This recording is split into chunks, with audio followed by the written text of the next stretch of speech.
Hi, hello, I'm Sam Harris and I read, review and discuss fantasy and science fiction books.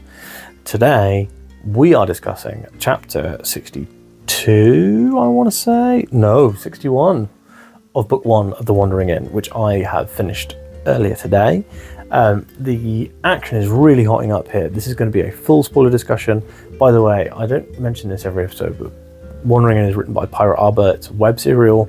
It's released chapter by chapter. Each chapter is at this point 10,000 words, so they are almost novellas,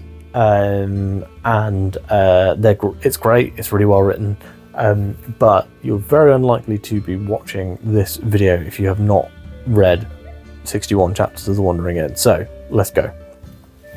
I've got my tablet here. What we're going to do is we're going to run through the events of the chapter. I've just taken the case off so it's easy to read. We're going to run through the events of the chapter. I will then kind of give my thoughts and analysis or comments as we go through. So this one, I don't know whether it was, normally I'm lots happened, or it wasn't very eventful, but I think this time pretty eventful. Lots to talk about. A few characters that I enjoyed leave the mortal plane, which is very sad. So we start with a kind of musing from Erin or from the narrator on why zombies kill, basically. Currently the ants, the Antinium workers who have become individuals via playing chess with Erin, are currently protecting the inn from the zombie horde which Skinner has sent up to the inn. Now, the one thing that we don't really know is why Skinner is drawn up to this inn, because he notices it from Liscor and turns around to leave Liscor, when Liscor is full of a lot more people to take skin from. So it seems like an odd choice. But so he's deciding to go up the hill. We're currently having the Antinium are now protecting Erin as her own little private army. There's 30 of them, and they are taking out the zombies. It says here they're uncaring killing machines. They're like children pulling apart Legos. By the way, Legos in non-US, so in the US they're called Legos. In the UK, the plural of Lego is Lego, and that's the same pretty much worldwide. So, at least as far as I'm aware. So, always interesting when you see the word Legos written down, because it's you've got Lego or lots of Lego. Anyway, interesting to see it written down. But that does probably tell us that Pirate Arbor is American, which I wasn't 100% sure on before.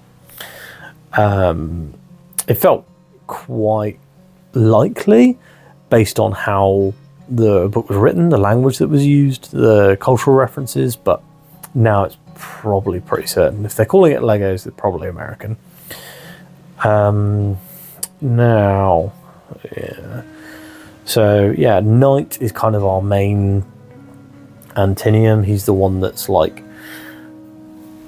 protecting Erin the most, is sat with Erin, is with Erin, and is telling her to stay back and all this sort of thing. And then we have one of the ants dies. His name's Magnus, named after chess champion Magnus Carlsen. I didn't particularly care about Magnus. I don't remember him. The ants that I cared about the most were Gary, of course, because his name is Gary, and that's funny. Even though he's named after Gary Kasparov, I still cared because it was a funny name. And Knight obviously is kind of their leader, and he's the one that Erin interacts the most with in this chapter. So Knight and the other Antinium are also using skills. So they use a defense formation and an attack formation skill, which is from their tactician levels they've gained by becoming individuals and playing chess.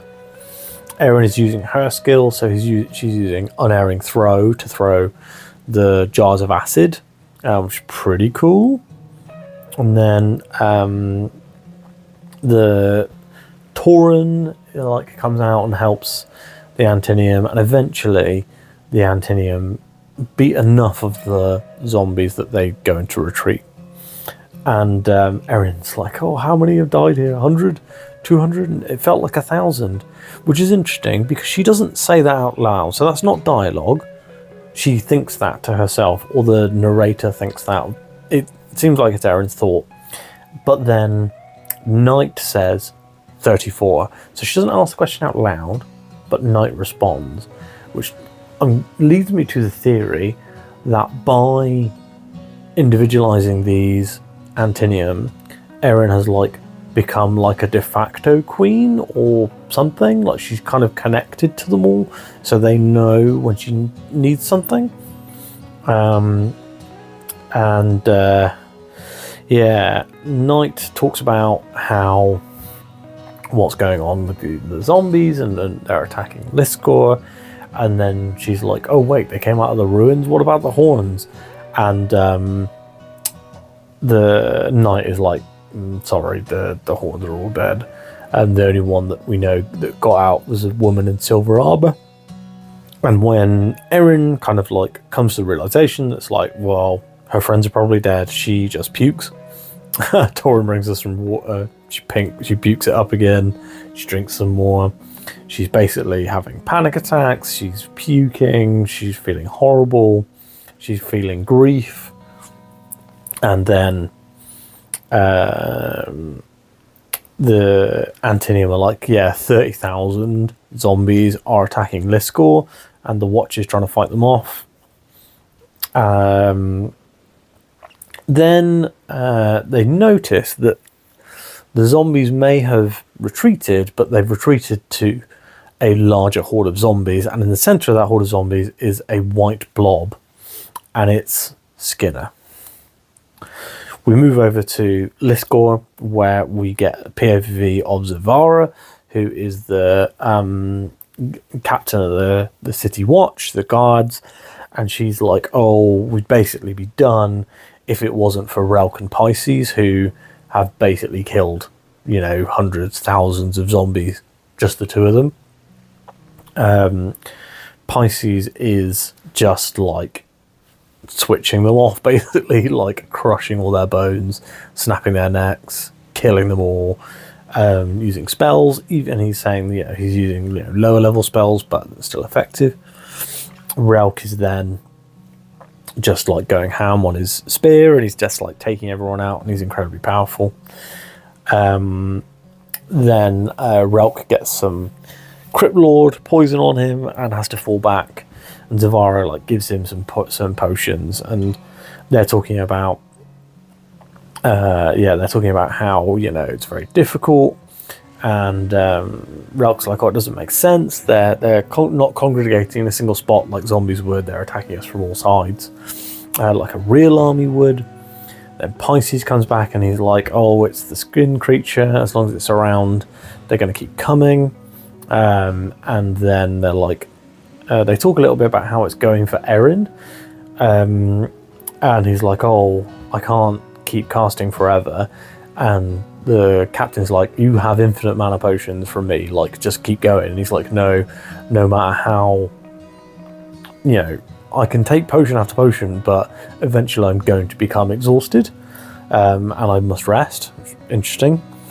So Pisces is like having his rest for a second, and then Relk's like, well, I've got to go out because one of us has to be out there or else we'll be overrun. And then Zevara and Pisces chat and like talk about Erin, and there's a bit where like Pisces is like, Zevara's like, why is Erin important? And Pisces is like, oh, I don't know, and like gives a load of reasons why she's not important. But there must be something going on that is drawing Skinner to Erin, because he like just stops and turns around and leaves Liscor when Liscor's basically done.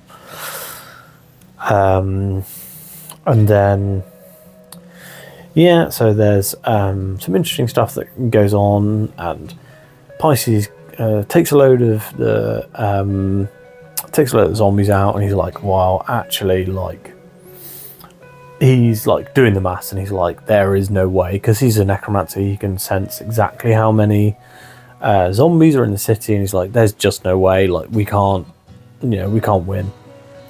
Really interesting section, that, and that's like only like a quarter of the chapter, but I think that's one of the best ones. And also Pisces raises 6 zombies and sends them to protect Erin. Then Erin sees Skinner for the first time, and it's pretty grim the way that she's describing it. But then Skinner looks at her, and that kind of locks in the fear spell, and she just can't do anything. She's completely paralyzed. She can't even speak. And Knight is like, oh, this guy is projecting a fear. You need to leave. You need to get out here and get back in the inn. So he like goes in and sits her down, and then he goes back to the door, and he's like, I'm gonna hold the door.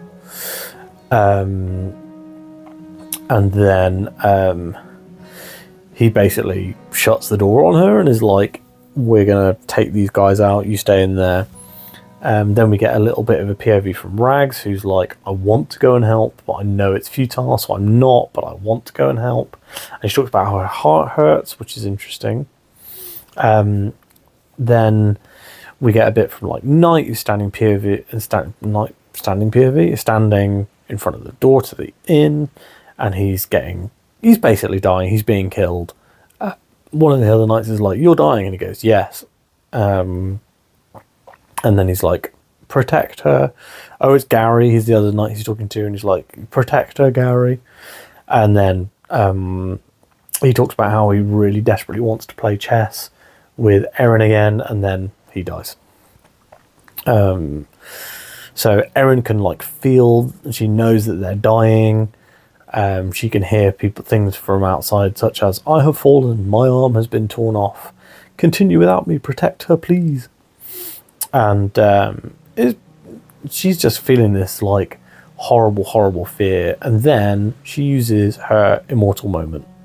So she plays chess against herself in like super speed, and one of the interesting things that gives her is that immortal moment basically stretches out a single moment for a very long time, and during that time she is feeling the fear effect from Skinner at like full blast. But she's basically like, what's the term? Well, she's becoming used to it. She's getting used to the fear effect. And then when she also at this point is talking about chess, and she's like, I am a queen and this is my inn. Interesting, Queen of the Ants, maybe. And then she goes into the kitchen and gets the master jar of acid, like a gigantic jar of acid, and she chucks it on Skinner, and it screams so hard that it makes Erin's teeth hurt, and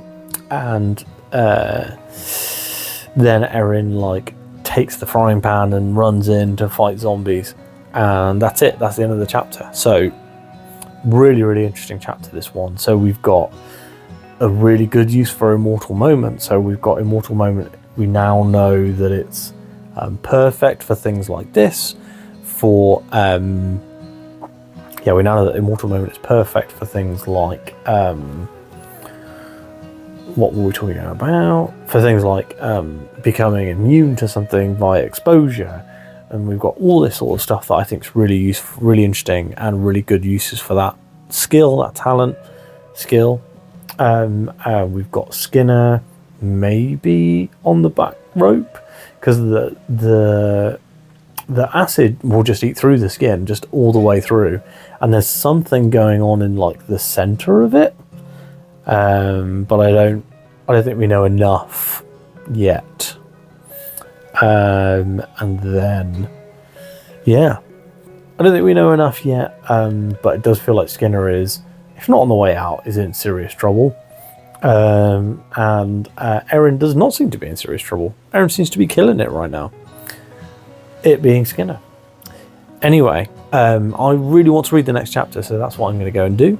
Thanks so much for watching. If you have read this chapter and you'd like to chat with me about it, please drop down into the comments to say hello and talk about this chapter. If you have not read The Wandering Inn, you should. It's great. It's 100% free on the website. If you've liked this video, give it a like, and of course, please subscribe. Every little subscription helps as we build this Wandering Inn community on the channel. Thanks so much for watching, and I will speak to you tomorrow.